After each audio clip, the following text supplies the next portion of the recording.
Depuis novembre 2020, Ici tout commence, diffusé quotidiennement à 18h40, en lead-in de Demain nous appartient, fait les belles heures de TF1.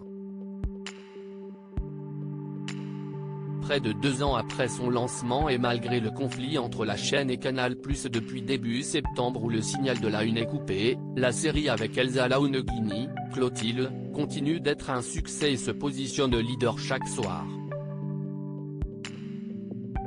Par exemple, le mardi 4 octobre 2022, Ici tout commence a réuni 2,69 millions de téléspectateurs, soit 19,2% de part de marché sur les 4 ans et plus, dont 27,6% des femmes responsables des achats de moins de 50 ans et 18,9% sur les 25-49 ans. La série est même plus performante que sa grande sœur, Demain nous appartient.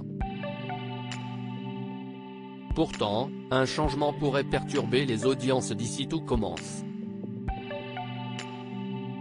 Un changement historique pour Ici tout commence sur TF1 en effet, à compter du lundi 17 octobre, TF1 proposera dès 17h30 la quotidienne de la Star Academy. De ce fait, famille nombreuse, la vie en XXL sera temporairement supprimée sur cette tranche horaire. Ainsi, pour la première fois depuis la création d'Ici tout commence, hormis en période de vacances de Noël, le lead-in de la série va être modifié. De ce fait, Tessier, Benjamin Baroche, et les autres personnages de l'Institut Auguste Armand pourraient se retrouver bouleversés par ce changement en cas d'échec de la Star Academy en quotidienne. Cela dit, l'effet inverse pourrait également se produire. En effet, si le retour de l'émission après 14 ans d'absence est un échec, les fidèles d'Ici tout commence seront quoi qu'il arrive présents dès 18h40 pour suivre la suite des apprentis cuisiniers. Mais, si la Star Academy est un succès et emmène un nouveau public alors Ici tout commence pourrait gagner de nouveaux téléspectateurs. De quoi accroître son audience. Comment Ici tout commence à jouer un rôle dans le retour de la Star Academy. Ici tout commence est une fiction dans laquelle le public suit les élèves en apprentissage de cuisine. La Star Academy est une émission où des élèves apprennent avec des professeurs à chanter et danser.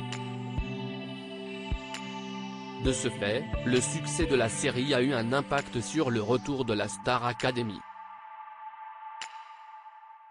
Pour toute la télé, Rémi Faure, directeur des programmes de flux chez TF1, explique, le format feuilleton de façon générale, c'est la façon dont on écrit tout le programme d'Access, Famille XXL, Ici tout commence et Demain nous appartient. Il ajoute, plus spécifiquement, l'école d'Ici tout commence et les codes avec des élèves qui sont là pour apprendre, les histoires qu'ils ont entre eux, la transmission, l'autorité des profs. Ce sont des codes qui font le succès d'Ici tout commence sur les plus jeunes par rapport aux autres feuilletons. Ils nous ont donné un peu l'idée d'aller voir ce qu'on pouvait faire en termes de divertissement par rapport à ça. De ce fait, l'idée d'un retour de la Star Academy s'est imposée. Par ailleurs, la Star Academy durera 6 semaines. Ici tout commence tout comme Demain nous appartient pourrait être temporairement supprimé à partir de fin novembre à cause de la Coupe du Monde au Qatar. En attendant, Ici tout commence est à retrouver du lundi au vendredi à 18h40 sur TF1.